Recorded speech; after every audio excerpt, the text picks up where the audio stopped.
예, 오늘은 소요리 문답 8강 이제 시작이 됩니다. 인간의 죄와 비참. 그래서 18문, 19문에 대한 내용이 되겠습니다. 화면 공유를 하고 시작하도록 하겠습니다.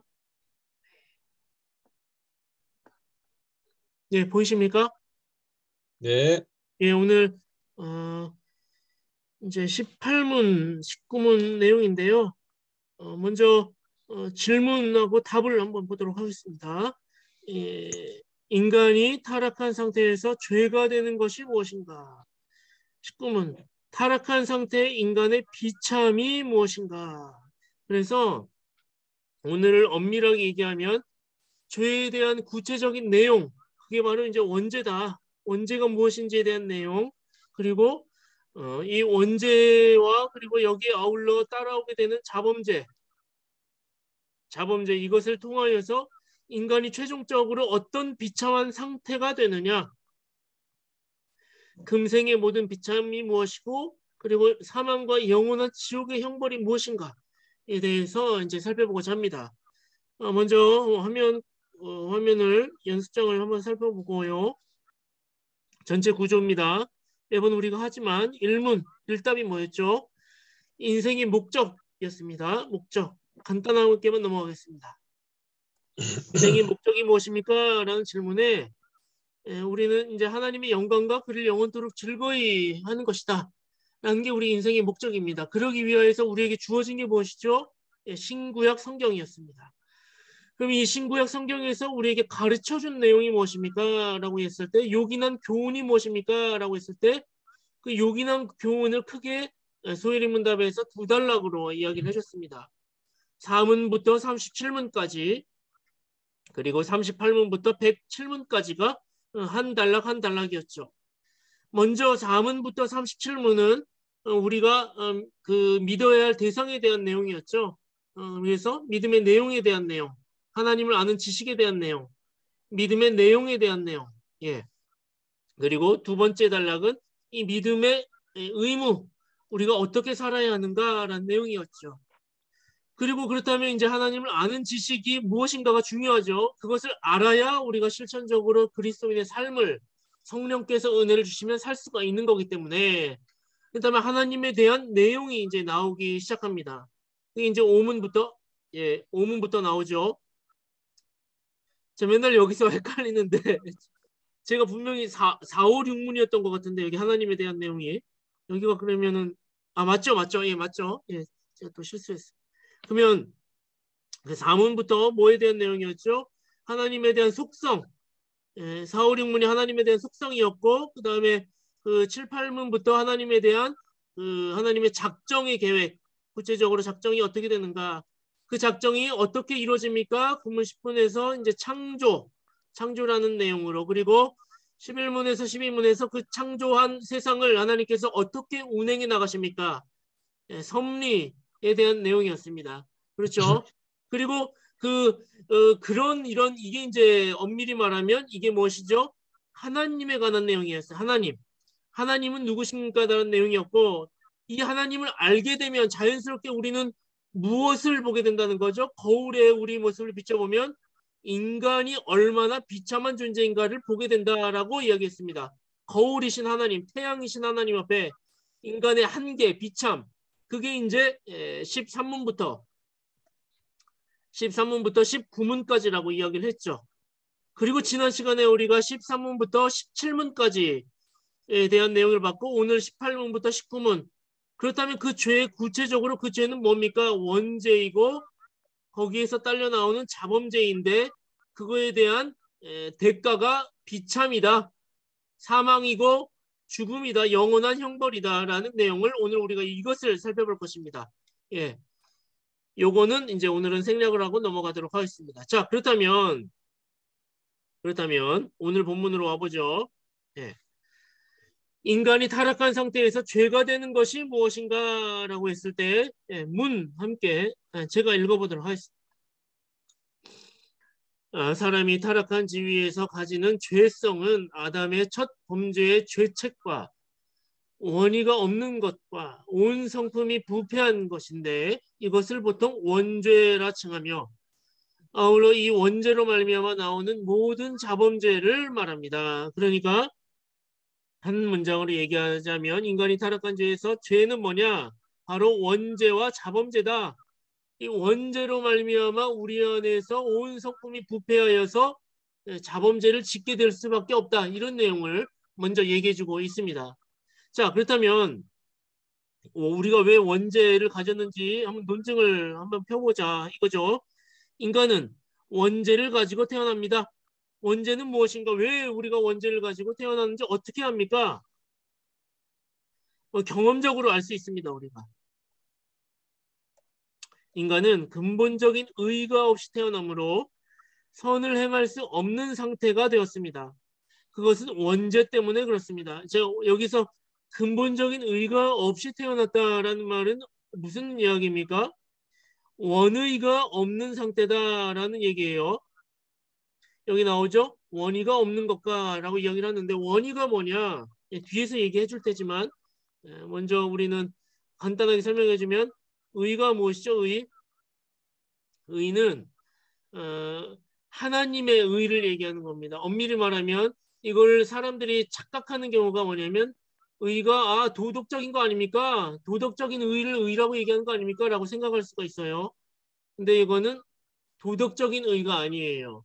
여기에서 말하는 의란 여기서 말하는 의롭다라고 하는 것은 성경에서도 두 가지 의미가 쓰이지만 도덕적으로도 그냥 그 문학 서적에서도 쓰이는 의미로 도덕적인 의로움이라는 말을 쓰기도 하지만 궁극적으로는 이 뜻을 의미합니다. 뭐냐면 하나님과의 관계에서 오는 하나님의 법과 뜻을 어기는 것, 그러니까 관계로부터 오는 의를 말하는 거죠.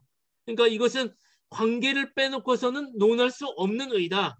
하나님의 법에 순종한 것을 의라고 얘기하는 건데 그것은 오직 그 명제자가 있다. 바로 그 하나님이라고 하는 그런 주체자가 계시는데 그 주체자와의 관계에서 벗어나면 의롭지 못한 상태, 불의한 상태가 되는 거고 그 관계자가 원하는 대로 순종하면 의를 만족한 상태가 되는 것이다 라는 것입니다. 이걸 이제 이게 중요해요. 그렇기 때문에 우리가 첫사람 아담이 어떻다는 거예요? 그 바로 하나님의 의, 원의가 태어날 때 상실된 거죠. 우리가 그런 선을 행할 수 없는 상태, 아담으로부터 지난 시간에 봤듯이 죄를 전가받아서 의가 상실되어지고 죄를 전가받았기 때문에 우리는 선을 행할 수 없는 상태로 태어나는 것입니다. 원죄 때문에. 자, 한번 읽어보겠습니다.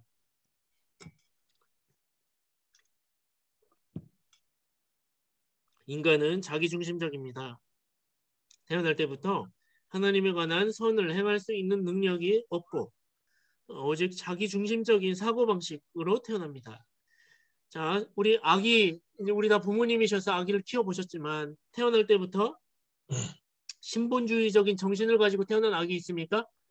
태어날 때부터 아기가 하나님을 공경하고 율법에 근거하여 말씀에 순종하고 기도하기 좋아하며 성경 암송을 꿀송이와 같이 달게 여기고 만화와 TV보다 오락보다 하나님 말씀 설교 듣는 거 좋아하고 예배 앉아서 경청하는 것을 즐겨하며 이런 아이 있습니까?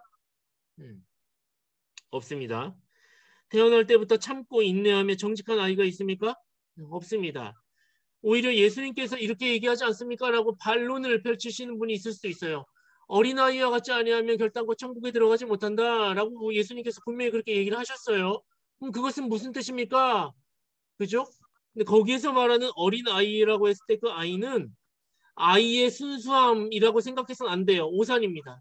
여기에서 그 아이는 순수하다는 의미가 아니라 아이의 지위와 같은 상태다라는 것이죠. 어린아이와 같지 아니하면 천국에 들어가지 못한다. 어린아이와 같은 지위, 아이가 부모가 없으면 아무것도 할 수 없는 상태. 부모가 없고 자기가 철저하게 아이로서 지위가 땅끝처럼 이렇게 아주 낮다. 지위가 낮은 상태라는 것을 인정한 것을 얘기하는 거죠. 아이라고 하는 지위를 이야기하는 거죠. 예수님은 그렇게 자기를 부인하고 낮은 사람이라고 스스로를 인식한 사람만이 천국에 들어갈 수 있다라고 예수님께서 얘기하시는 거죠. 사실 아이의 순수성 자체는 굉장히 아이는 안 순수하죠. 아이는 어때요? 자기중심적이죠. 아이는 아주 못되게 태어나죠. 왜요? 본질상 진노의 자녀, 원죄를 가지고 태어나기 때문에. 아이들 야단쳐 보면 알 수 있습니다. 아기는 젖을 주고 안아서 재워주면 아이의 본성에 만족시켜주는 행위를 하면 쌩긋쌩긋 웃지만, 야단을 치면 어린아이가 못 들은 척해요. 가르쳐준 적도 없는데 애가 신기하게도 야단을 치면 못 들은 척해. 저희 둘째 시엘이가 이제 몇 개월입니까? 이제 그 뭐냐 돌 지나고 6, 7 이제 21개월 정도 됐는데 어쩐지 아십니까? 이제 겨우 엄마 아빠 겨우 하는 애가 정수기를 그렇게 만집니다. 정수기. 의자를 지가 끌고 와가지고 정수기에 올라가가지고 자꾸 눌러요. 그래가지고 자꾸 물 마시면서 가슴에 다 흘러내려. 그래가지고 옷을 하루에 몇 벌을 갈아줘야 되는지 몰라요. 그래가지고 정수기에 올라갈 때마다 제가 안 돼. 그거 하면 혼나. 그렇게 하잖아요. 그렇게 훈련을 시켰더니 어느 날은 이제 정수기에 쓱 올라가면서 엄마 아빠를 한번 딱 쳐다봅니다. 그러면서 씩 멋쩍은 웃음을 지어요. 그래가지고 안 돼 했더니 그 애가 지금 뭐 하는지 아세요? 정수기 옆에 냉장고가 있거든요. 냉장고 옆에 자석이 있어요. 자석을 막 붙이면서 나는 이거 했대. 그러니까 야단을 치니까 순간 아이가 거짓말을 하면서 나는 정수기 안 하고 이거 했어요 라는 표정으로 우리를 쳐다보는 거예요. 그 애가. 그러니까 어이가 없는 거죠. 그러니까 아이들은 사실 본성상 본질상 어떤 본성을 가졌다는 것입니까? 자기 본능을 채우는 그 욕구만 생각한 게 아이들이에요. 아이들은 순수하지 않죠. 태어날 때부터 누구 아이에게 거짓말을 가르치는 부모는 아무도 없습니다. 태어날 때부터 이기심을 가르치는 부모는 아무도 없어요. 그런데 아이가 가르쳐준 적도 없는데 교육하지도 않았는데 거짓말하고 있고 이기적이고 형 거와 뭐 사탕을 주다가 하나 뺏어가면 그렇게 울어 제낍니다. 왜 그래요? 자기 거 뺏어가니까. 참을 줄을 모르고 양보할 줄 몰라요. 인간이 태어날 때부터 그렇죠. 그래가지고 다윗이 그렇게 얘기하잖아요. 이거 내가 모태로부터 어머니 뱃속에서부터 죄 가운데 태어났다고 다윗이 그렇게 고백을 하는 것이 마치 인간의 전적 타락, 원죄를 가지고 태어난 것임을 인정한 것이죠. 성경이 이걸 얘기하고 우리는 경험적으로 이 사실을 알고 있습니다. 그런데 인간이 선하다라고 어떻게 얘기할 수가 있습니까? 또 어쩌죠? 인간은 선한 일에는 게으르고 자기의 욕심을 채우는 일에는 상당히 영리하게 행동합니다. 아무리 선한 사람이라고 해도 우리가 사회적으로 도덕적인 사람이라고 해도 예수 안 믿는 사람들 보십시오. 자기와 관련된 일에는 눈을 부릅뜨고 열심히 최선을 다하여서 정말 땀방울이 핏방울이 되도록 일한다니까요. 그런데 상대방을 위하고 그리고 나를 부인하면서 조금 내가 뭔가 공헌해야 되는 공적인 일에 대하여서는 그렇게 깊이 있게 생각하지 않고 생각이 거기까지 닿지를 않아요. 왜냐하면 실제 나와는 상관이 없는 일이기 때문에 그렇게 관심 있게 보지도 않을 뿐더러 그것을 연구하고 하려 하지도 않는 것이죠. 막상 근데 그거 생각해 보십시오. 막상 연구해 보십시오. 답이 나올 건데 열심히 안 해요. 여기 사장님들 계십니까? 직장의 직원들 어떻습니까? 딱 받은 만큼만 하려고 하고 200%한 사람이 없습니다. 그런데 그리스도인은 그렇게 해야 된다는 거죠. 원죄가 커버가 되어지면 그렇게 할 수가 있어야 된다는 거죠. 그러나 원죄를 가지고 변화받지 못한 사람이라면 그럴 수밖에 없는 게 인간의 한계인 것이죠. 왜요? 원죄를 가졌기 때문에. 태어날 때부터 죄인으로 태어나기 때문입니다. 창세기 6장 5절입니다. 여호와께서 사람의 죄악이 세상에 가득함과 그의 마음으로 생각하는 모든 계획이 악할 뿐임을 보시고, 원죄 인간의 전적 타락을 증거해 준 구절입니다. 자, 두 번째 제가 얘기한 게 아까 방금 얘기했던 부분 중에 하나인데요. 사람이 육신의 욕망을 채우려 할 때 능력치가 올라갑니다. 신기합니다. 마치 어두운 방 안에서 갑자기 불을 딱 켜면 어떻게 됩니까? 이제 이런 집에 사시는 분은 없겠지만 옛날에는 많이 그랬어요. 바퀴벌레가 불을 어두운 데서 갑자기 불을 딱 켜면 바퀴벌레가 막 손살같이 어디서 나왔는지 나와가지고 구멍을 찾아서 막 뛰어갑니다. 생명의 위협을 느끼면서 순식간에 구멍을 찾아가는 것처럼 마치 인간 역시 욕망의 눈이 가리면 욕망을 채우기 위한 능력치가 최대로 올라갑니다. 근데 선한 일에 대하여서는 남을 돕고 공동체 유익을 위해서는 두뇌 회전이 더뎌요. 자기와 관련된 중대한 일에 대해서는 눈에 불을 켜고 답을 찾아냅니다. 왜 그렇죠? 예, 선을 위한 일에 대해서 욕구가 없기 때문입니다. 그렇기 때문에 별로 깊게 생각하지는 않죠. 선을 위한 일에는 쉽게 포기해버리죠. 그런데 나의 스펙과 나의 명예와 나의 물질과 직접 연관된 일이라면 지금 내가 마감이 오늘 밤 12시까지야. 근데 이게 아무리 생각해도 될 법한 일이 아닌 것 같아요. 지금 나한테 남은 시간은 5시간이에요. 어떻게 합니까? 무슨 수를 써서라도 막 사방팔방 막 다 전화해보고 알아봐가지고 어떻게 해서든지 마감 시간을 맞춰갖고 끝낸다니까요. 이거 안 하면 내가 오늘 회사에서 바로 이게 큰 타격이 있다라고 여겨지면 사람은 그렇다라는 거죠. 근데 오늘 마감 시간이 12시까지예요. 근데 직원 300명 중에 한 명만 그걸 하면 돼. 그럼 합니까 안 합니까? 예, 하면 좋습니다. 좋은 직원이겠죠. 그 그리스도인일 수도 있어요. 그 한 명이. 근데 보통 어떻게 해요? 안 한다고요. 예, 안 한다고요. 근데 언제 해요? 저 사람을 끌어내리고 내가 올라갈 수가 있다라고 생각하면 그렇게 한다고요. 어떻게 해서든 고안해가지고 그것을 맞춰냅니다. 왜 그렇죠? 본질상 원죄를 가졌기 때문에 그렇게 하는 거예요. 사람이. 우리는 자신의 위치에서 이 원리를 진지하게 고민해 봐야 합니다. 나는 어떤가? 인간은 모든 계획이 항상 악합니다. 자기의 편의를 위해서는 더더욱 악하게 머리가 돌아갑니다.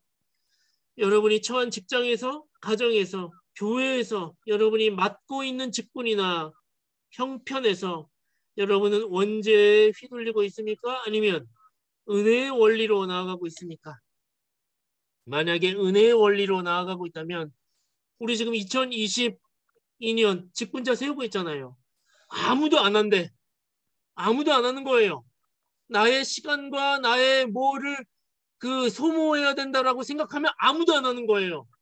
그러나 이것이 내가 맡음을 통하여서 나의 그 작은 헌신을 통하여서 공동체의 선이 영향력이 아름다운 열매가 맺을 수 있다라고 하나님 앞에서 사명감을 가지고 그 일을 진지하게 고민하여서 선택하는 사람이라면 그 사람은 하나님의 사람이 분명하겠죠. 그러나 아니 뭐 물론 자기의 형편에 따라 정말 그 일을 감당할 수 없는 사람이 있어요. 그런 상황이 있습니다. 그런 분들은 얼마든지 고사해야 되고 더 그것이 원활하게 하실 수 있는 분이 하셔야 유익하겠죠. 그러나 그게 아닌 것을 내 양심이 알아. 내 상황을 내 양심이 더 잘 알고 하나님 앞에 내가 더 잘 알죠. 내가 세상에서 돈을 벌고 거기에 시간과 그리고 모든 에너지를 할애하는 것에 대해서는 시간이 없어서 모자르죠. 그래가지고 막 투자를 하고 막 아낌없이 모든 것을 하지만 하나님을 위하여서 선을 위하여서 그 직분을 통하여서 내가 이뤄낼 일들에 대해서 눈앞이 깜깜하고 아유 내가 이것을 또 해가지고 무슨 욕을 당하려고 이런 편파적이고 세속적인 생각으로 접근을 하면 교회가 어떻게 되겠습니까? 누가 이 일을 하는 것입니까? 그러면 바보 같은 사람만 그 일을 하는 것입니까? 아니라는 것이죠. 하나님의 사람은 자기의 상황과 형편 가운데 나에게 주어진 그 일들을 믿음으로 내가 할 수 있는 분량만큼 감당해야 되는 것입니다. 그것이 바로 원죄를 가진 사람이 아닌 원죄를 그리스도의 은혜로 덮음 받은 의롭다 하심을 받은 은혜 받은 사람의 모습인 것이죠. 두 번째로 가겠습니다.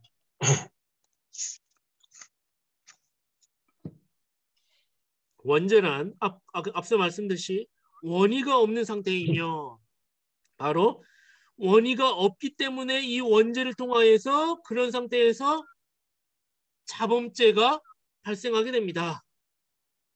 예, 중요한 내용입니다. 자, 의라는 뭡니까? 의란 단어는 관계와 관련하여 볼 때 해석할 수 있어요. 누구와의 관계죠? 예, 하나님과의 관계입니다. 그러니까 최초에 하나님께서 에덴 동산에서 하나님의 형상을 가지고 사람을 지었다라고 했을 때는 의로운 상태였죠. 하나님과의 관계가 아주 원활한 상태, 하나님의 의를 입은 상태였다. 근데 이 원활한 상태가 어떻게 됐죠? 선악과를 따먹으면서 깨졌죠. 하나님의 의가 깨졌어요. 그럼 어떤 상태가 됐어요? 불의한 상태가 된 것이죠.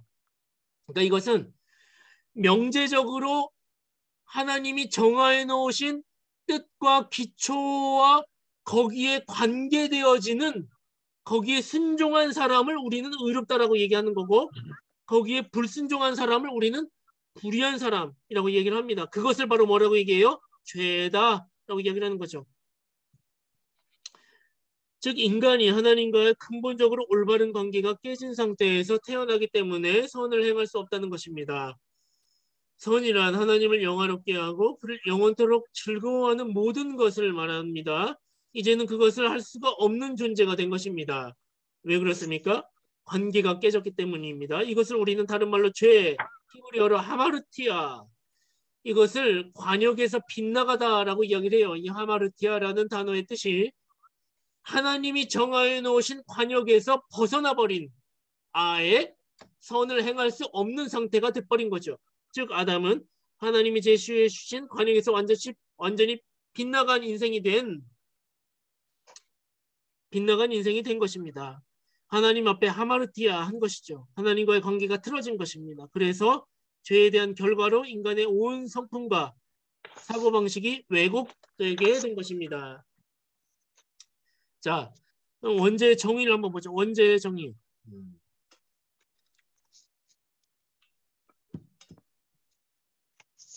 원의를 상실한 상태를 말하며 구체적으로 선을 행하려는 마음을 가지지 못하고 그것을 행할 능력이 없고 모든 선에 반대하며 전적으로 온갖 악으로 치우치는 성향을 말합니다.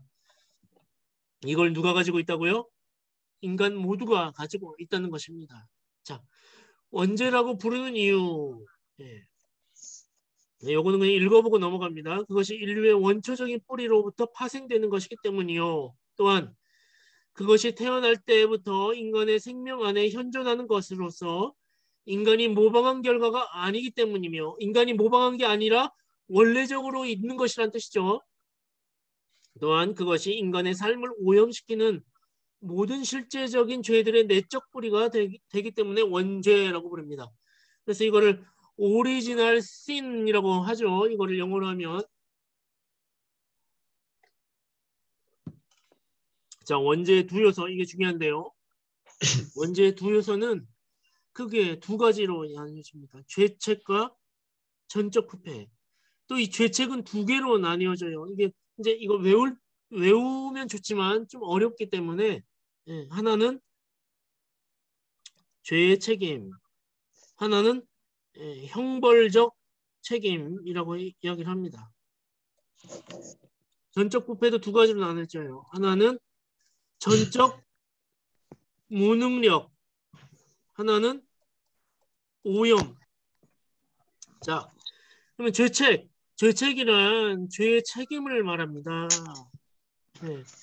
인간은 태어날 때부터 죄의 책임을 안고 태어나요. 죄책감, 아시죠? 죄책감. 이것은 거듭난 사람에게도 나타나죠. 네.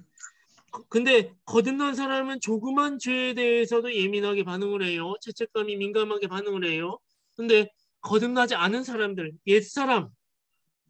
옛사람들 같은 경우에는 죄책감이 상대적으로 어떻죠? 무감각하고 무디죠.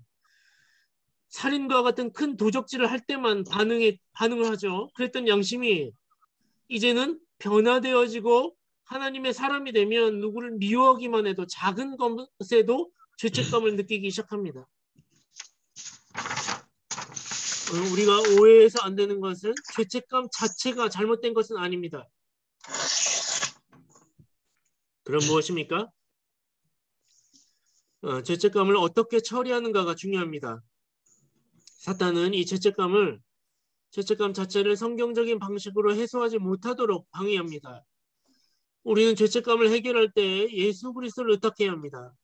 죄책감이 커질수록 이 아픈 마음을 없애려고 다른 쾌락을 찾는다면 자기를 학대하거나 술을 찾거나 잠수를 타거나 이건 사탄이 좋아하는 방식이죠.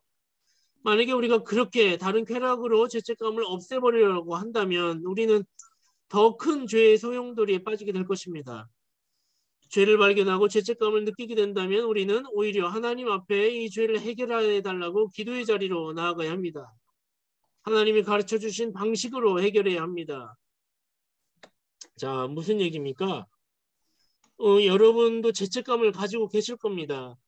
근데 이 죄책감을 가질 때 우리가 뭐를 떠올려야 된다는 거예요? 이 죄책감이 뭐에 대한 요소라고요? 원죄다. 그러니까 내가 아주 사소한 것일지라도 우리 생활 가운데 죄책감을 느끼게 되는 그 순간 사람들이 어떤 오류를 범하게 됩니까? 굉장히 부끄러워지고 창피하게 되어지고 그리고 신앙인들은 여기서 더하여 죄책감을 조금이라도 느끼게 되면 숨고 싶어져요. 그리고 하나님 앞에 기도하러 나가기가 싫어져요. 굉장히 민망해져요. 그 감정을 여러분들이 경험하셨을 거예요. 분명히. 예를 들자면 가장 기본적인 십계명에서의 정신들이 여러 가지가 있는데 그중에서 많은 사람들이 어떤 음란함, 요즘 시대에 유튜브나 어떤 각종 매스컴에서 그 어떤 간음, 영적 간음, 육체적 간음 이런 음란한 것들을 경험하고 나면 아유 내가 미쳤지 내가 이런 걸 왜 봤을까 아유 내가 이것을 왜 클릭했지 아유 내가 정말 아유 어떻게 더 심해서 직장 사이에서 어떤 뭐 2차, 3차 어떤 주점에 가거나 어떤 해서는 안 될 음란한 어떤 그런 행위를 하게 되어졌을 때 사람들이 이 죄책감 때문에 미쳐버리는 거죠. 그러면 이런 죄책감 때문에 미쳐버릴 때 보통 사람들이 하는 행동이 아 나는 이제 죄를 졌으니까 하나님한테 회개해가지고 좀 벗어나 봐야 되겠다.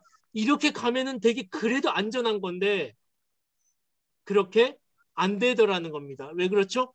그 수치가 너무 민망하고 두렵고 하나님 앞에 부끄러워가지고 오히려 기도가 안 되거든요.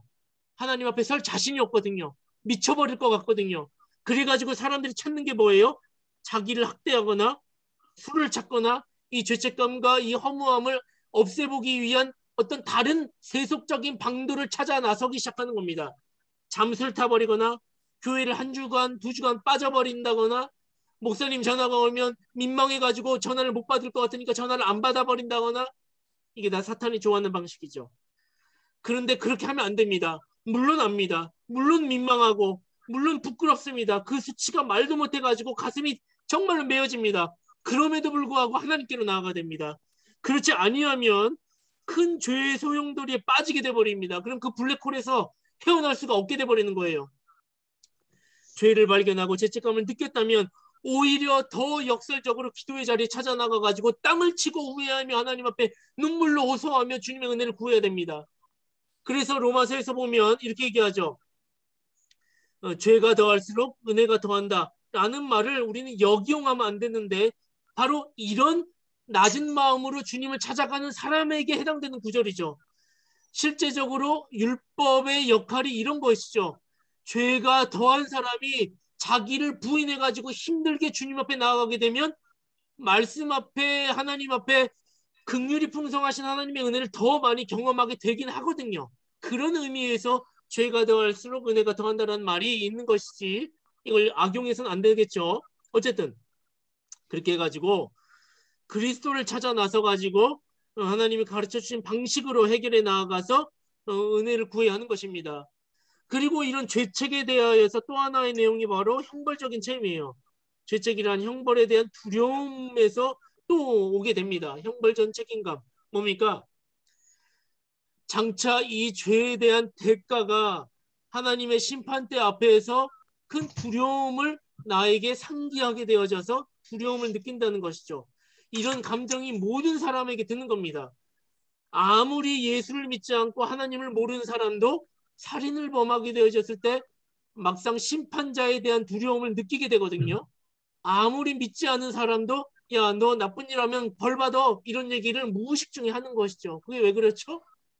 사람들 안에 원죄라고 하는 요소가 형벌에 대한 책임과 그런 형벌에 대한 책임이 새겨져 있기 때문에 그런 것이죠. 그렇다면 우리가 다시 돌아가면 이런 죄책감을 느끼게 될 때 어떻게 해야 됩니까? 예, 기도를 어떻게 해야 됩니까? 이따가 이거는 전적 부패를 다루고 난 다음에 제가 다루도록 하겠습니다. 자, 그럼 전적 부패는 무엇입니까? 전적 부패, 전적 무능력, total inability가 전적 무능력이란 뜻이에요. 그러니까 인간이 스스로 구원할 능력이 없는 상태다. 전적 무기력한 상태, 전적 무능력한 상태. 만약에요, 기능 자체가 없는 사람에게 직분을 맡기면 어떻게 되겠습니까? 2022년 뭐 직분을 맡기는데 기능 자체가 없어. 만약에 교회 그 담임 목회, 뭐 아니면 부목사, 아니면 뭐 전도사님, 목회자에게 기능이 없는 사람에게 목회자를 맡기면 교회가 어떻게 되겠습니까? 정말 큰일 나겠죠. 성도들에게도 마찬가지입니다. 우리 모두가 만인 제사장이고 교회 안에서는 목회자예요. 그리고 세상에서는 빛과 소금을 전해야 하는 제사장이고 선지자입니다. 그런데 그런 기능과 직분, 기능이 없이 직분을 행하면 어떻게 할까요? 분명히 처음에는 껍데기만 열심만으로 뭔가 이루어진 것 같이 보이고 할 거예요.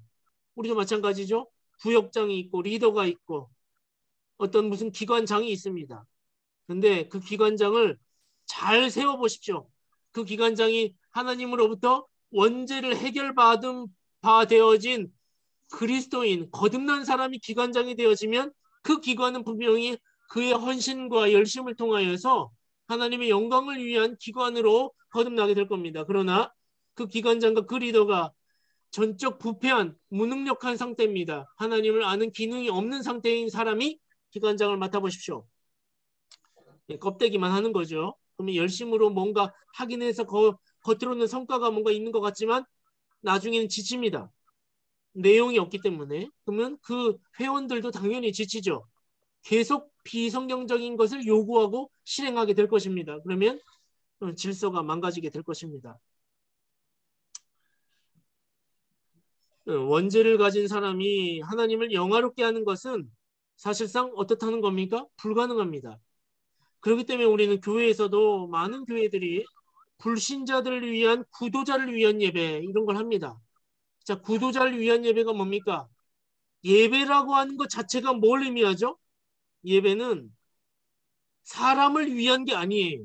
예배는 전적으로 하나님을 향한 경배이고 하나님을 높여드리는 우리의 행위죠.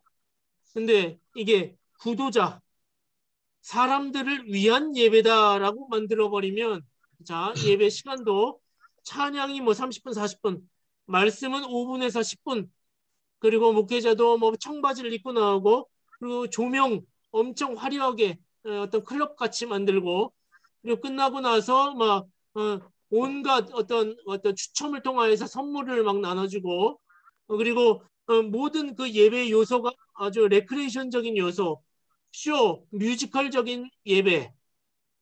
자, 이렇게 된다면 그게 예배가 하나님이 받으신 예배가 되겠습니까? 예, 될 수가 없죠. 그러니까 원죄를 가진 사람이 하나님을 영화롭게 하는 것은 불가능하다. 구도자를 위한 예배, 열린 예배는 사실상 설정부터가 잘못된 거죠. 그렇게 해서는 절대로 안 되는 것입니다. 예배는 경건해야 되고 보수적이어야 되고 전통적으로 성경이 믿음의 선진들이 구현했던 것을 우리가 이어받아서 성경에 근거하여 하는 것이죠. 예전이 다 있는 것입니다.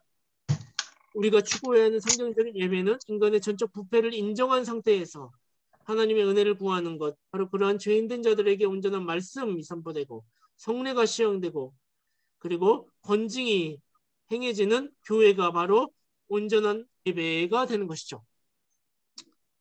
그렇게 가야 하죠. 우리가 전적 부패 그리고 전적 무능력, 죄책과 무능력을 살펴봤습니다. 그러면 자범죄는 무엇입니까? 자범죄. 앞서 설명한 죄의 원초적인 뿌리인 원죄에서 유래하는 모든 의식적인 사유와 의지, 이걸 우리는 자범죄라고 얘기하죠. 예. 그래서 원죄는 하나지만 자범죄는 다양하다. 자범죄는 마음속에서 이루어지는 특별한 의식적인 의심이나 악한 계획 또는 마음속에 자리 잡고 있는 특별한 의식적인 욕망이나 탐욕 같은 내적인 자질과 외적인 행위까지도 포함됩니다. 속임, 도둑질, 간음살인 등과 같은 원죄의 존재를 부인하는 자들은 많으나 인간의 삶에 나타나는 자범죄의 존재를 부인하는 자들은 거의 없습니다. 자, 원죄와 자범죄를 잠깐 볼까요? 우리 마음에 뭐가 있다고요? 원죄가 있어요. 이게 이제 우리가 안에 원죄가 있다고 쳐봅시다. 우리의 마음을 어떤 범위화 시킬 수는 없지만 이게 우리의 마음이라고 쳐봅시다. 그러면 우리 마음 중심에 뭐가 있다고요? 네. 우리 마음 중심에 원죄가 있는 겁니다. 이 원죄를 통하여서 우리가 어떻게 되는 겁니까? 죄인, 거짓말, 미움, 시기, 질투, 이간질. 이게 뭐예요?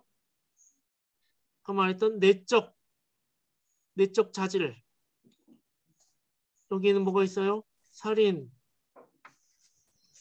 어떤 간음, 도둑질, 폭력, 강도, 뭡니까? 외적. 외적, 자, 그러면 이게 뭐로부터 비롯되는 거예요? 이런 모든 이런 행위들이 원죄, 원죄가 있기 때문에 나가는 겁니다. 그러면 우리는 이 회개라는 거에 대한 질문을 다시 한번 던져봐야 되겠죠. 회개할 때 어떻게 합니까? 회개 기도를 합니다. 회개 기도, 하나님, 오늘 제가 형제를 미워했습니다. 이 미워하는 마음을 없애주세요. 예수님 이름으로 기도합니다. 아멘. 이 기도 맞습니까? 틀립니까? 네, 맞아요. 맞습니다. 틀린 거 아니에요. 그런데 우리가 더 엄밀하게 한다면 어떻게 기도해야 됩니까? 하나님, 제가 오늘 형제를 미워하고 그 형제를 통하여서 박수와 붙였습니다. 결국 그 형제가 너무 상심한 나머지 스스로 그 자결하려고 하였고 정말 나락으로 떨어져 버리게 되셨습니다. 주님, 제가 그 미워했던 그 하나 때문에 그렇게 됐어요. 왜 그렇게 됐습니까, 주님? 제 안에 원죄가 가득한 사람임을 보게 됩니다. 제가 너무나 악한 사람이어가지고 하나님을 떠나 하마르티아, 관역을 비껴난 전적으로 하나님의 의를 벗어난 상태에 있는 사람이기 때문에 내 안에서 미움이 발생을 한 것이군요. 제가 원죄를 가진 악한 인생이군요. 제가 하나님을 떠나 있는 불의한 존재군요. 제가 관역을 벗어나 있는 어쩔 수 없는 주님 앞에 아무것도 할 수 없는 무력한 인생이군요. 전적 무능력과 전적 오염과 죄책감 가운데 제가 빠져서 죽을 수밖에 없는 인생이군요. 주님, 용서하여 주시옵소서. 원죄를 비롯하여서 발생되어졌음을 인정하는 사람, 인정하는 기도. 우리의 기도는 이렇게 나아가야 합니다. 자꾸 곁가지들만 분명히 곁가지들을 기도하는 것은 틀린 게 아닙니다. 틀린 것은 아니지만 원초적으로 우리의 상태가 이렇기 때문에 이런 것들이 나옵니다라는 것을 인정하는 게 중요한 거예요. 그렇게 됐을 때 하나님께서 보시는 거죠. 다윗이 그 밧세바를 간음을 했습니다. 사무엘하 그 12장에 나오죠. 11장 12장에 나오죠. 사무엘하 밧세바를 간음을 하고 나서 그가 밧세바가 임신을 하죠. 그리고 1년이 거의 지나갑니다. 아기를 이제 낳게 되죠. 낳기 바로 직전에 나단이 찾아옵니다. 나단이 찾아와서 다윗에게 그 권고를 하죠. 강력하게. 그러면 예를 하나 들죠. 불쌍한 사람이 있는데 자기가 가진 소유가 있는데 그 소유 말고 그 주인이 이 불쌍한 사람의 소유를 뺏어가지고 남에게 이걸 줬다. 그 사람 참 나쁘지 않냐 그랬더니 다윗이 그 사람 죽여야지. 그 사람 정말 나쁜 사람이네. 나단이 당신이 바로 그 사람이에요. 이렇게 얘기를 하죠. 그렇게 됐을 때 다윗이 범한 죄는 지금 뭡니까? 다윗이 범한 죄는 지금 이 간음이에요. 다윗이 범한 죄는 지금 밧세바의 남편을 죽였던 살인이에요. 다윗이 범한 죄는 뭐냐면 간음과 살인이고 그리고 밧세바의 남편을 전장에서 죽였다라고 거짓말한 거짓말이에요. 다윗이 범한 것은 이런 외적이고 내적인 것들이에요. 근데 이것이 어디서 나온 거라고요? 원죄. 이걸 다윗이 뭐라고 얘기하냐면 나단 앞에서 내가 여호와 앞에서 범죄하였습니다 라고 고백을 합니다. 여호와 앞에서 범죄하였습니다. 다윗이 지금 회개를 할 때 주님 제가 간음을 하였습니다. 제가 이것이 악하였습니다 라고 얘기하지 않아요. 다윗은 여호와 앞에 내가 죄인입니다. 원죄를 고백하고 있다는 말이에요. 이게 우리에게 주는 의미가 큽니다. 우리가 기도를 어떻게 해야 되냐, 회개 기도를 어떻게 해야 되느냐, 우리가 본래적으로 약한 인생인 것 자체를 인정하고 이것 때문에 우리가 죄가 파생됩니다 라는 것을 고백하는 게 중요합니다. 그것이 될 때 죄를 해결하는 방법이 있는 거죠. 이 껍데기만 자꾸 덮으려고 해요. 그게 뭡니까? 고해성사. 아시겠습니까? 가톨릭에서 하는 자꾸 껍데기만 덮으려고 하죠. 로마 가톨릭이나 이방 종교들은 원죄를 인정하지 않죠. 오히려.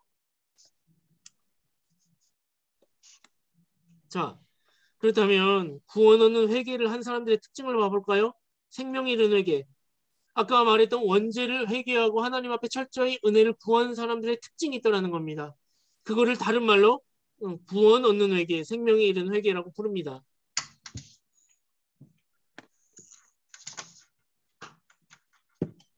누가복음 5장 1절에서 14절에 어떤 내용이 나오죠? 베드로가 나옵니다. 베드로가 낚시를 하는데 하나도 못 건졌어요. 그랬더니 예수님이 그를 찾아가서 저기로 그물을 던져라 이야기를 합니다. 베드로가 산전수전을 낚시를 하면서 바다 사람이죠. 거기 베테랑 어부죠.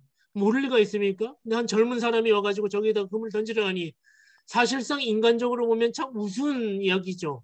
내가 이 바다 생활 20년, 30년, 40년 하면은 베테랑인데 내가 바다에 대해서 더 잘 알면 잘 알았지. 저기 원래 그물이 잘 안 잡히는 자리인데 저기에다가 그물을 던지라고?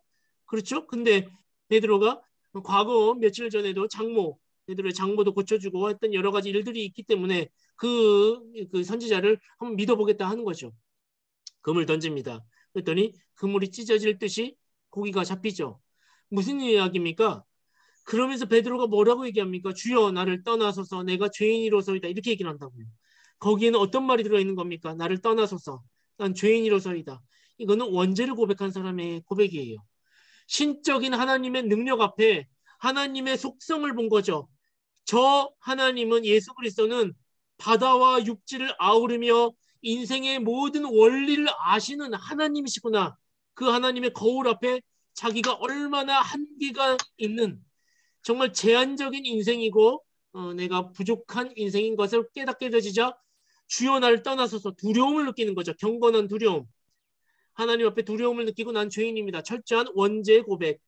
깊은 죄인 의식을 갖게 된다라는 것입니다. 둘째, 자신의 상태가 인격과 성향과 신분이 밑바닥인 상태임을 아는 것.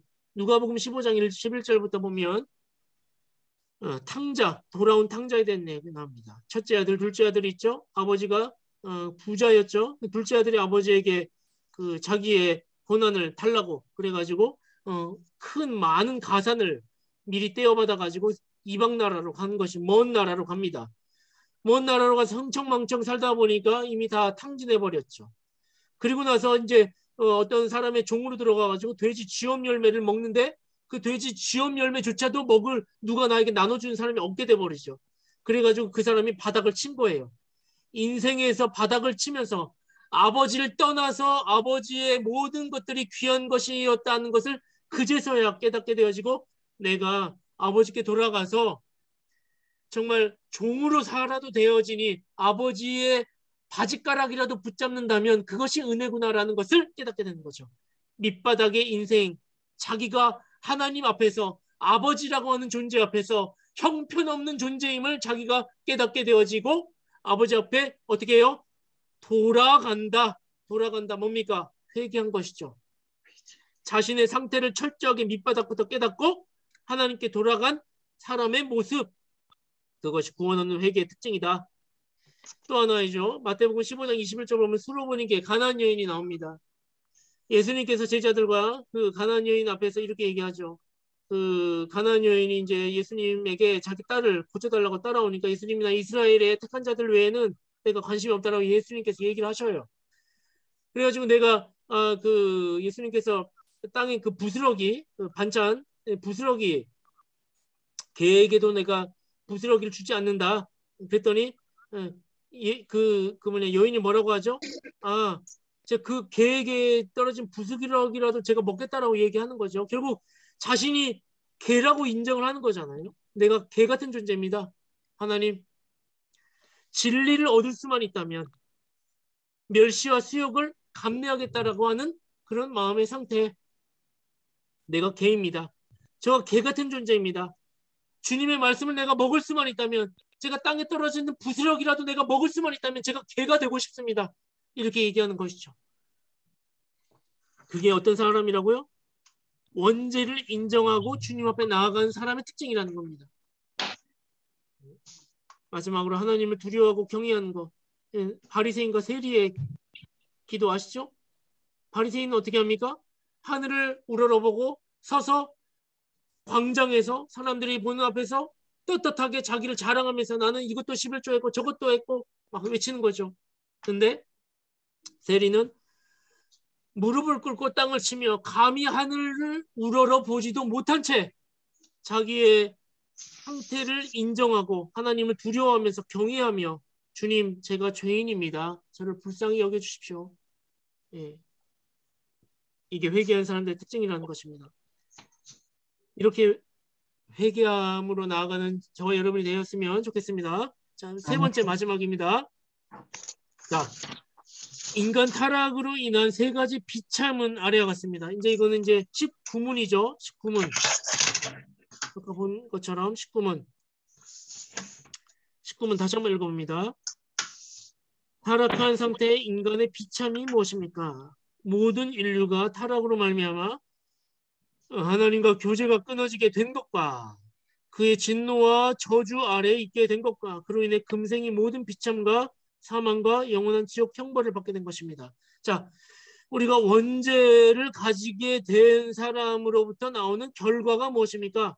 네, 비참입니다. 그 비참을 조금 더 세분화해서 얘기하면 뭐죠? 원죄가 이제 하나님과 교제가 끊어진 거잖아요. 그 진노 저주 아래 있게 된 거잖아요. 그거에 대한 세분화가 뭐죠? 금생에서의 비참이 있고, 그리고 죽고, 그 다음에 죽음 이후에 대해서의 비참이 있다. 이게 세 가지가 되겠죠. 이해가십니까? 현세에서의 비참이 있는 거예요. 우리가 원죄에 대한 그런 우리가 겪게 되는 게, 그리고 죽을 겁니다. 그 다음에 죽음 이후에 비참, 형벌을 받게 될 것. 예. 세 번째로 갑니다. 자, 현세에서의 비참은 뭡니까? 하나님과의 교제가 끊어진다는 것. 우리 인생의 모든 비참의 근본은 원죄, 하나님과의 교제가 끊어진다는 것. 아까 원의가 상실된 상태, 원죄로 말미암아. 그래서 이걸 뭐라고 했죠? 하마르티아, 죄의 관역에서 비껴나갔다. 다른 사람과의 관계가 끊어지고. 그럼 우리는 그렇다면 우리는 전제를 이렇게 하고 시작을 해야 됩니다. 우리가 일상생활 가운데, 삶 가운데 여러 가지 일들을 겪게 될 겁니다. 사람과의 관계가 형편없이 어려워요. 관계가 끊어져요. 사업이 망합니다. 건강이 악화가 됩니다. 기도도 안 됩니다. 왜 안 되는 겁니까? 모든 인생에서의 그런 어떤 원흉, 인생에서의 어떤 비참은 하나님과의 관계가 끊어진 데에서부터 오는 겁니다. 이걸 기본적으로 생각하고 그런 관점으로 이해하고 산을 바라봐야 합니다. 다른 데서 원인을 찾기 전에 하나님과의 관계에서 찾아야 합니다. 정상적인 그리스도인이라면 남 탓이나 환경 탓을 하는 게 아니라 하나님과의 관계에서 내가 조금이라도 부족하고 연약함이 있는 것을 인정하고 거기에서 다시 시작하려고 해야 합니다. 그리고 이제 세 가지 비참, 저주와 진노 아래 있게 되어졌습니다. 예. 자, 요한복음 3장 36절, 아들을 믿는 자에게는 영생이 있고 아들에게 순종하지 아니하는 자, 자, 두 개로 나뉘어져 있죠. 믿는 자는 영생, 믿지 아니한 자는 진노가 있다, 이 얘기예요. 그러면 이 말은 그 대조를 하고 있죠. 진노와 영생을 대조해서 얘기해주고 있습니다. 하나님을 믿는 자에게는 영생이 있고 영생을 보지 못한 자에게는 진노가 있다. 대조하여 언급함으로 진노의 의미를 명확하게 가르쳐줍니다. 그러면 진노의 의미는 뭡니까? 진노의 의미는 뭡니까? 하나님의 말씀을 순종하지 아니하는 거가 진노의 의미인 거이겠죠? 그렇겠죠? 그러면 하나님의 말씀을 순종하지 않는 것, 말씀을 따르는 삶을 말하는 게 영생이라면 진노는 하나님 말씀을 거역하며 죄와 마귀의 권세 아래 방치된 상태, 순종하지 아니한 자, 우리가 그 보존에서 봤잖아요. 순종하면 하나님이 보존할 것이고 불순종하면 보존하지 아니하고 내버려 둘 거라고 이야기를 하셨죠. 그렇죠? 그게 뭐라고요? 뭐가 진노입니까? 유기가 진노예요. 유기가. 자, 여러분 보십시오. 여러분의 인생 가운데 학생들이 어떤 학생들이 막 큰 소리를 나는 컨닝을 해도 잘 되던데 나는 불법을 해도 안 걸리던데 나는 복권을 살면 당첨이 잘 되던데 무슨 얘기입니까? 비성경적인 방법으로 무언가를 했는데 일이 잘 풀려요. 그거는 복된 일이 아닙니다. 그것은 진노 아래 있다는 증거예요. 유기된 증거인 것이지 복된 일이 아닙니다. 좋아해서는 안 돼요. 오히려 성도는 하나님이 사랑하시기 때문에 어떻게 해요? 뭔가 꼼수를 쓰거나 편법을 할 때 일이 안 풀려. 제재를 당해. 이거 왜 그래요? 하나님이 사랑하니까 악한 길로 가지 않게 하시기 위하여. 하나님이요. 진노를 이 땅 가운데 인간 타락에 대한 비참을 허락하셨어요. 근데 그 허락하신 거가 어떤 형태로 나타난다고요? 유기된 상태로 나타난다고요. 우리가 이 땅에서 일이 안 풀립니다. 편법으로 했을 때 그것은 복인 거예요. 진노 밖에 있다는 증거라는 겁니다. 하나님은 자신의 사랑하는 자녀이기 때문에 그런 잘못된 길로 걸어갔음에도 불구하고 성공하는 것을 막으시는 거죠. 자, 그러면 금생의 모든 비참과 죽음과 영원한 지옥의 벌을 받게 됐습니다. 금생의 모든 비참과 죽음이란 뭡니까? 이게 이제 그 죄의 자연적인 결과를 얘기하는 거거든요. 자연적이고 필연적인 결과로 형벌을 우리가 말합니다. 자연적인 형벌. 이것도 이제 저도 이제 신학책 찾아보니까 또 이게 나뉘어지더라고요. 이거 외울 필요는 없지만 자연적 형벌 그리고 적극적 형벌이라고 얘기합니다. 그래서 자연적 형벌은 이런 거예요.